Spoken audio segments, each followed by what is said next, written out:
guys, welcome back to my Practically Imperfect Life. A few days ago, I reached out on Instagram and on my YouTube channel asking you for your questions. I said, ask me anything about homeschooling, about raising kids through the teenage years, about gardening, about myself, whatever your questions were. And you guys really delivered. There are lots of great questions that came in. And so today I thought I would sit down and try to answer as many of them as possible.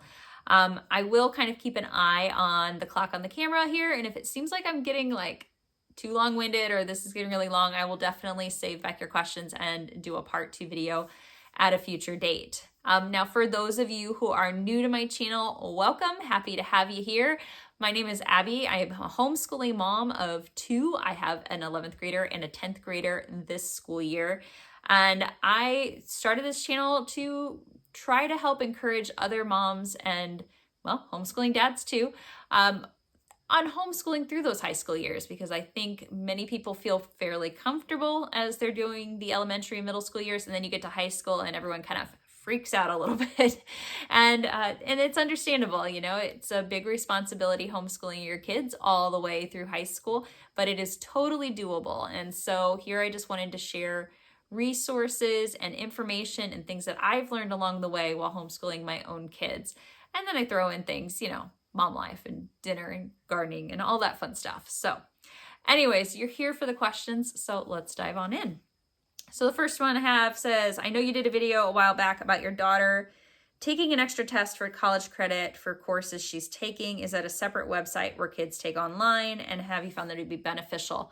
So I'm pretty sure your question is referring to CLEP Exams. I did a video not that long ago explaining about CLEP Exams, what they are, and how they work. So a CLEP exam is basically a test that your student can take on different types of topics or different subjects. There's a specific list of the type of CLEP exams that there are.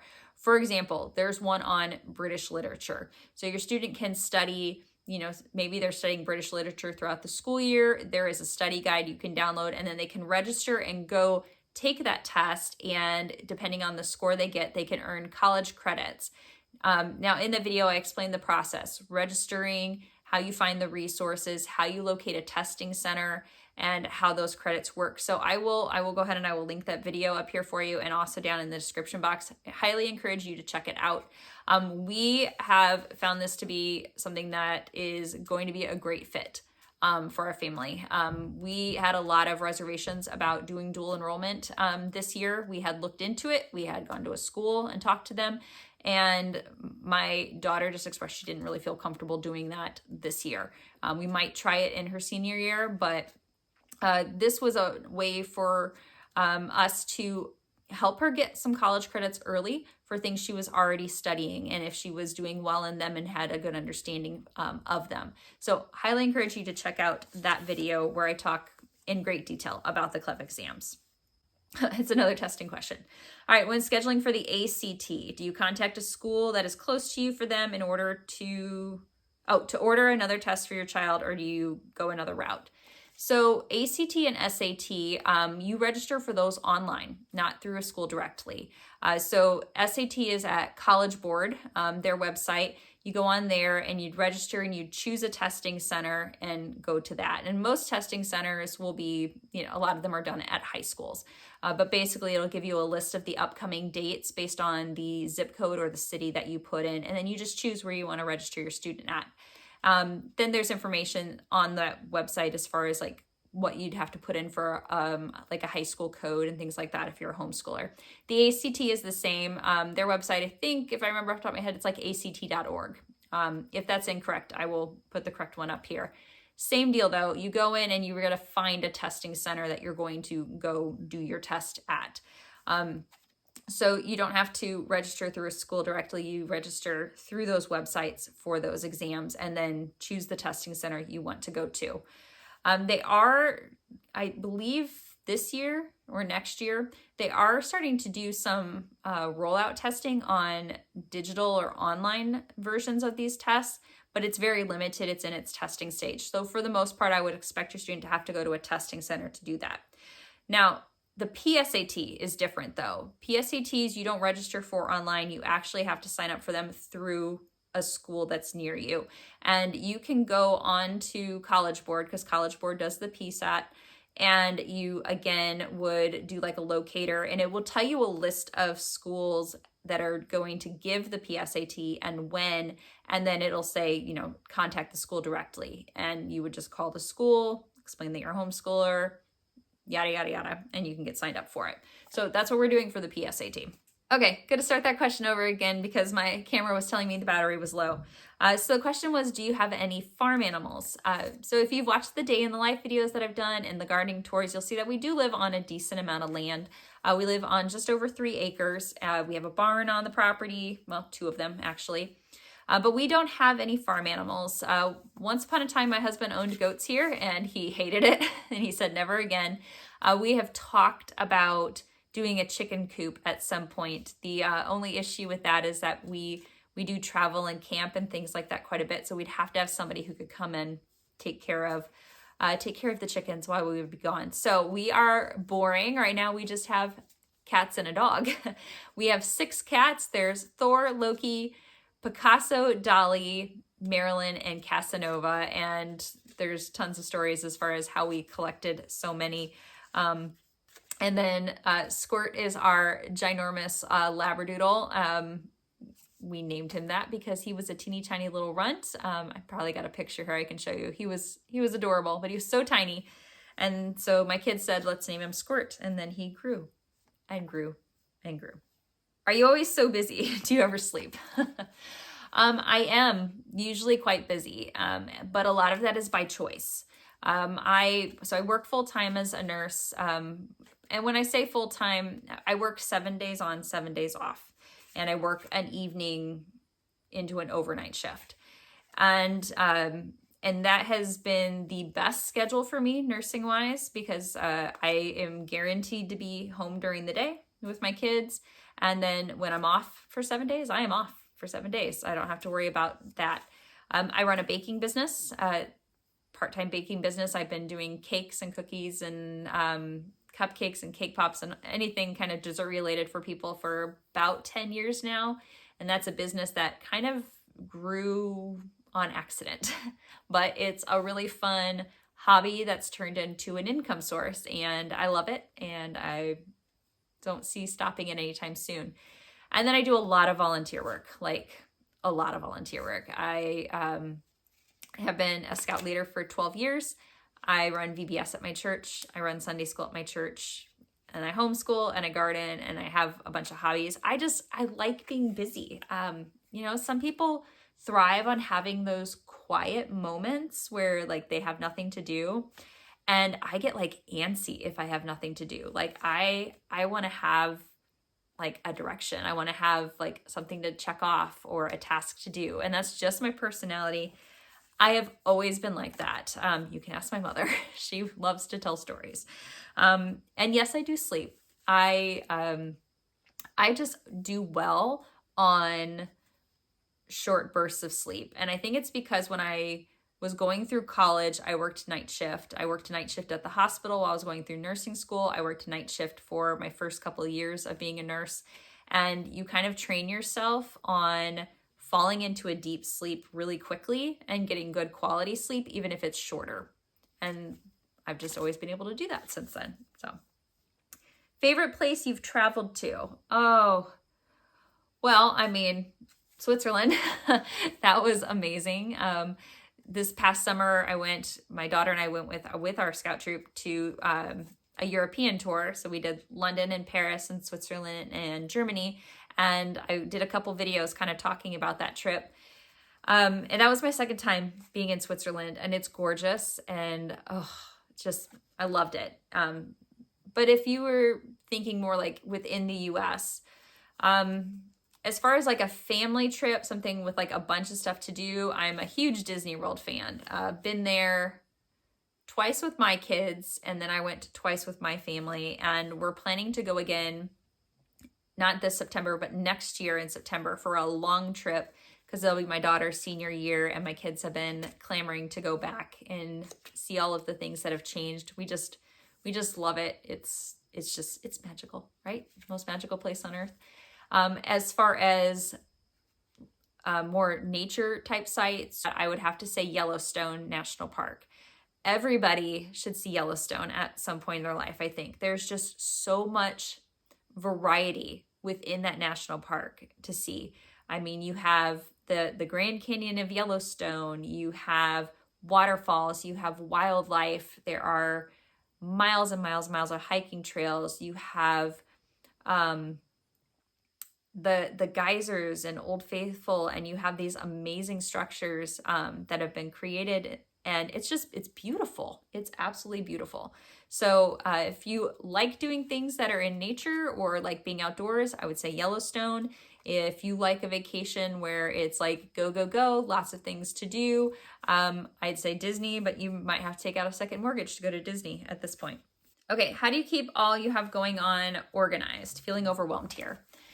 Well, I do that in a couple of different ways. So first of all, I do have one main planner. I have my bullet journal where I keep all of my important dates, upcoming deadlines, things that are happening for everything. I have, if I have a big cake order, that information is in there. If I have something coming up for Scouts, if I have something coming up at my church, days off in the homeschool, I try to put all of that in that one little planner. It's small and portable. I don't do the huge big planners. I like that it's smaller because I can have it in my purse and it travels with me everywhere. So that's one thing I have. Now I do have some pages within my bullet journal that I use to help me keep track of things related to the household, as far as like cleaning tasks and general maintenance. And I have like things that I want to try to do once a week, things that I want to do once a month, and things that might be just a few times per year. For example, every week I want to mop the kitchen. At least one day, it's got to get mopped, right? And so that's listed under weekly. Monthly things, once a month I go and I wipe down all of the cabinets in my kitchen because they're white cabinets, right? They need it. And once a year, I need to make sure I power wash the house, right? So I have those things on there, and they've got little check boxes so I can kind of mark and keep track of what I've gotten done. Usually what I will do is I will sit down to make kind of my to-do list for the day. What is it I need to accomplish? And once I've put in, things that are right there at the top of my head, like I have to homeschool today, and we have a doctor's appointment, and I have tomatoes to can. Okay, let's just say those are the things that are on my list. Then I will look at my weekly tasks and say, okay, which of these things can I fit in today based on what else I have going on?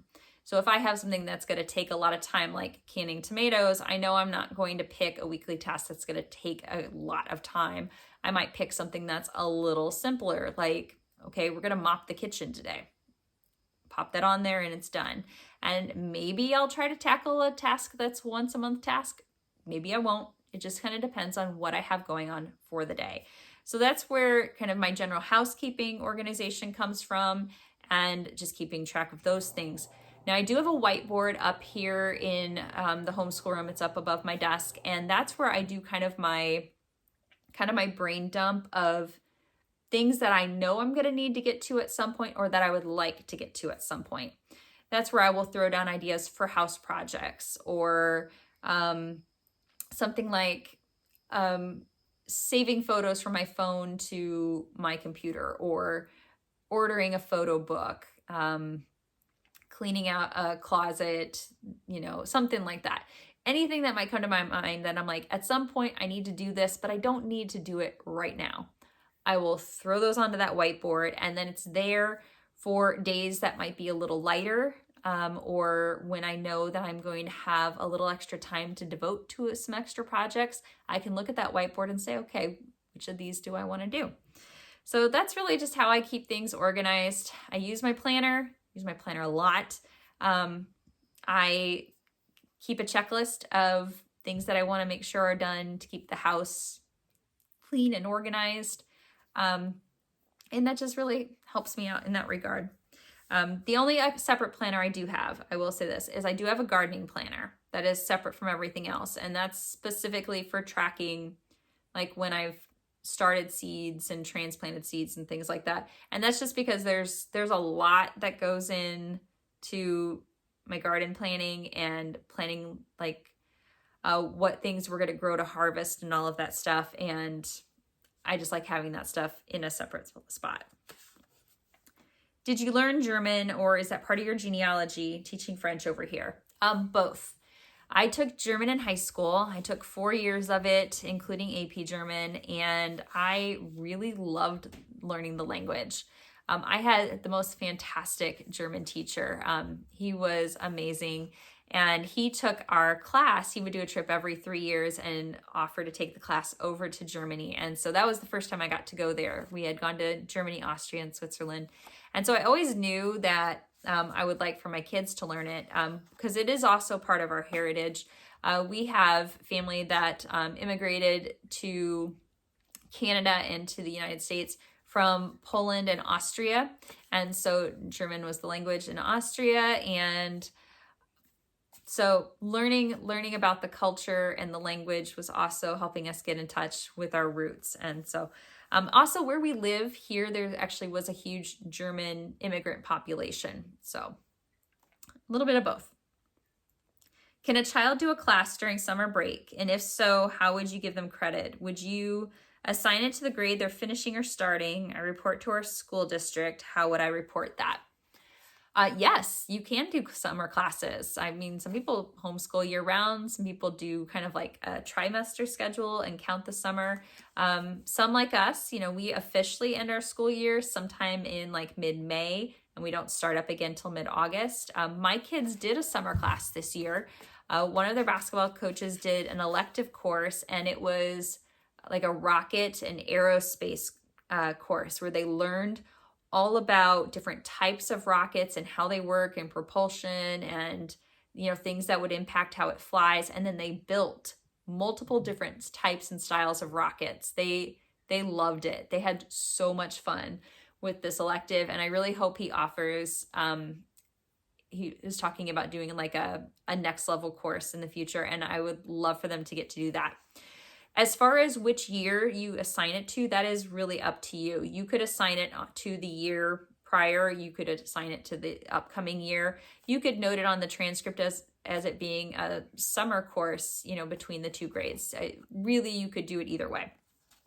Now, if you have to report to your school district, I would look at when the deadline is for reporting. So if you have to report classes to the school district maybe in like May, and you're planning on doing the course June, July, August, well, then I would put that on the next year's, because that way it's on there when you go to do the reporting. I would think you'd want to report classes that have been completed. So I think it would just depend on when your school district requires you to do reporting. As far as how many credits to assign for it, just look at how much work goes into the course. If it's a typical like full year course, you're going to spend quite a lot of time on instruction and activity and things like that. If your student's doing the class and it's a summer class and they're doing like an hour a day, 2 days a week, and that's it, well, maybe that's worth more like a half credit course. But if they're doing it multiple days per week or several hours at a time, you might determine that that's worth more of a full credit. So I would just kind of look at the course overall. If you were doing that course during the school year, would you have counted it as a half year or one semester course or a full year? And then just assign it based on that. The Rockets class my kids did, I gave them a half credit, calling it a one semester course, just based on the number of hours that went into it. Aside from group subjects, do your kids work independently? How do you handle questions they might have? Yes and no. So our group subjects are things like our Bible or German. We did art history together as a group, things like that. For the most part, I will say at the high school level, my kids are working independently. They will, do the reading on their own. They'll watch tutorial videos, or if there's like assigned documentaries or YouTube videos, they will do workbook pages. There are some things for certain subjects that I will do directly with them. Last year, a couple days a week, I sat down with my daughter and a friend of hers, and I taught them chemistry, or I went over chemistry lessons that correlated with the stuff that they were reading on those in-between days. This year, my son's doing chemistry. We're going to sit down at least twice a week and kind of review the things that he's been reading on his own in chemistry, so I can make sure he has understanding. My daughter does her literature pretty much independently, but my son's literature is a little different. I do the kind of what we call thinking zone questions. I do those with him, and we do that as a discussion to make sure he's got understanding. I edit their papers for their IEW writing programs. I will look over, things that need a glance over if they want me to review it with them. I will quiz them for tests, that kind of thing. If they have questions, I just make sure that I'm available and that I'm here while they're working on their schoolwork and help as needed. We keep, the teacher guides for everything. And that's one thing that I like to do as their teacher, is to make sure I'm aware of what it is that they're going to be studying. I flip ahead through the teacher guides and I'll see what is the upcoming lessons for the next week. What is it that they might have questions about? My daughter is going to be doing pre-calculus this year, right? It's been a hot minute since I've done pre-calculus, and I know she's going to have questions on how to answer some things. So looking at the program a little bit and making sure that I'm familiar with what's the next couple of lessons and what are concepts that she might struggle with that I might need to help her with.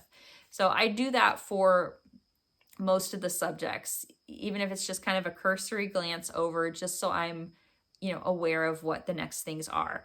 I just don't want to get caught unaware when they come and say, "Oh, Mom, I have a question on this," and go, "Okay, I'll hold on a second." It's better for me to have looked it over a little bit and to be able to best answer those questions for them. When you're planning ahead for the Guest Hollow Geography and Cultures course, how do you decipher which links in the schedule correspond to specific workbook questions? All right, so this is a curriculum-specific question, but I'll answer it really quick. So we use Guest Hollow for a couple of different subjects. You get a PDF download of a schedule, and it includes links to things like videos and websites and stuff like that. And then you have a student workbook. For the Geography and Culture course, in particular, they will occasionally have questions in the workbook that say, follow the link in the schedule to answer this question. Now, those links are typically found on the schedule all grouped together. It'll say links for the workbook, so you'll find it there. There's no real definitive way to say, okay, this one goes with this question, but the titles of the links make it pretty clear what they go to. There'll be a question that says something like, go to the website that's about the tilt of the earth. And then on the schedule, it says tilt of the earth. So that's really, all you can do. I mean, you could look ahead at the workbook and the list of links and make a note next to them, which question they go to. That would just involve you kind of looking ahead and making those notes for your student. I just bookmarked all of those things on our computer along with the videos I wanted them to watch for the week, and they just clicked on them and then they would answer the question it went with. I will say their workbooks in general will pull questions from their online textbooks, some of the books that they've assigned to read, but they rarely will pull from anything like a YouTube video and things like that. Those typically don't have questions in the workbooks assigned to them, but they might have links to certain websites. So I hope that answers your question on that. If you asked that question and it didn't, just shoot me an email. My email address is down below, and I might try to help you out with that more. Guest Hollow, another Guest Hollow one. Guest Hollow geography tips. I'm excited to start, but very overwhelmed. Well, I think it's because of the type of program it is. So Guest Hollow programs they describe it as a smorgasbord. They provide information on books that they want to include in the curriculum, a lot of living books. All of these books back here are for Guest Hollow curriculums, that I've collected for the different ones. There's tons of books that you can get. There are online website activities, there are recipes, there's arts and crafts, there's YouTube videos, there's suggested full-length movies, there's links to downloadable worksheets. There's a ton that you can choose from.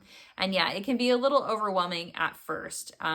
What I would suggest is first and foremost, look at the books that are ranked number 1 and number 2.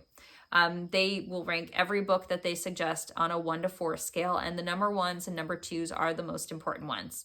So I would start with those because that will right off the bat clear some of that stuff off of that schedule if you focus in on those books.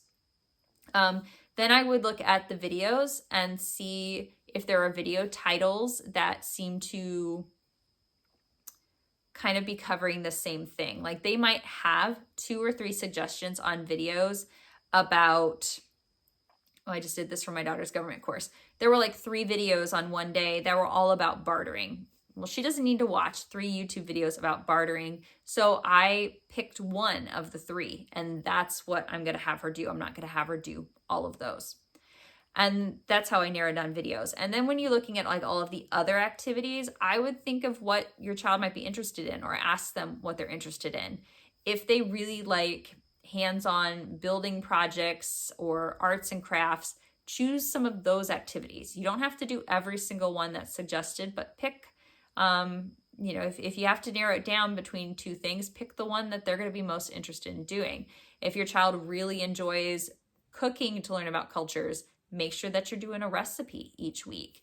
If none of that interests them and they want to, do good old-fashioned worksheets, look for the suggested links to places that have workbook pages for free that you can download.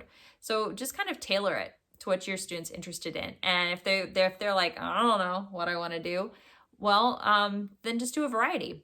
Maybe one week they do an art project. Maybe the next week you choose the recipe.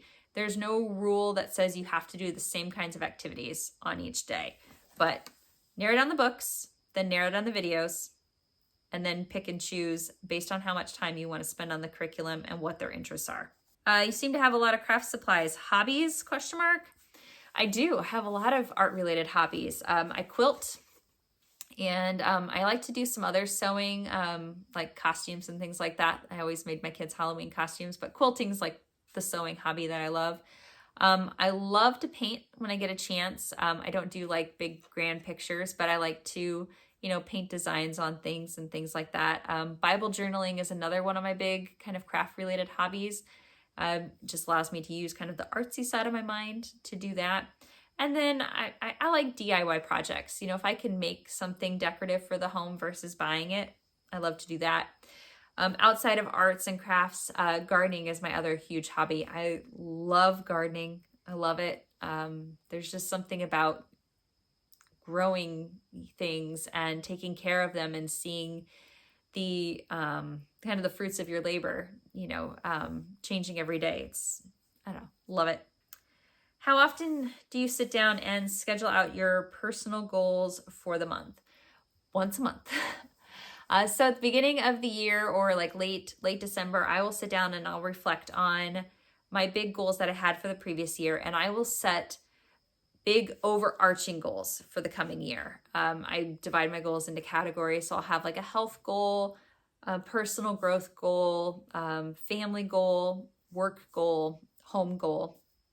And, there might be a few in each of those categories. And when I do my monthly goals, oftentimes I'm trying to choose monthly goals that help me to reach those bigger goals for the year.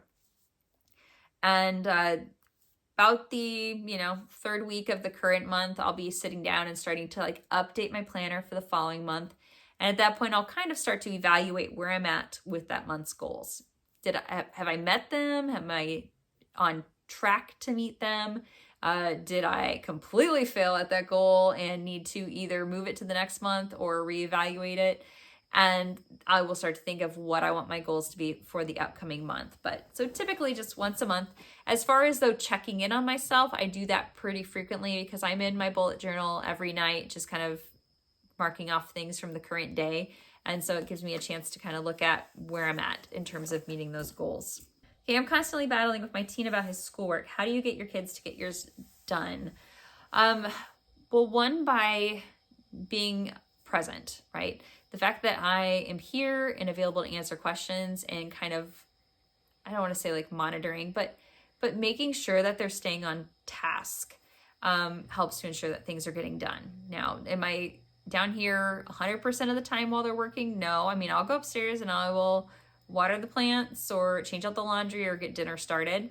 But I am checking in, right? I am making sure that things are getting done. I'm looking at the work at the end of the day to make sure that it's done. And if they are at a point with something where it's just taking a really long time. Like, you know, there have been times like a math assignment's been extra tough and they'll be like, look, Mom, I've been at this for an hour. Like, I cannot do any more math. As long as they tell me that's what's going on, then yeah, we will push the rest of it to the next day because I don't want them to get burnt out. But I'm present and I'm kind of monitoring what's going on. Now, if you can't do that, like let's say you have to be gone for work during the day and you know your kids are doing independent work, just make sure that you're holding them accountable when you do get home. You know, sit down and look over the assignments and make sure that they've gotten them done or that they can show that they've made progress on it.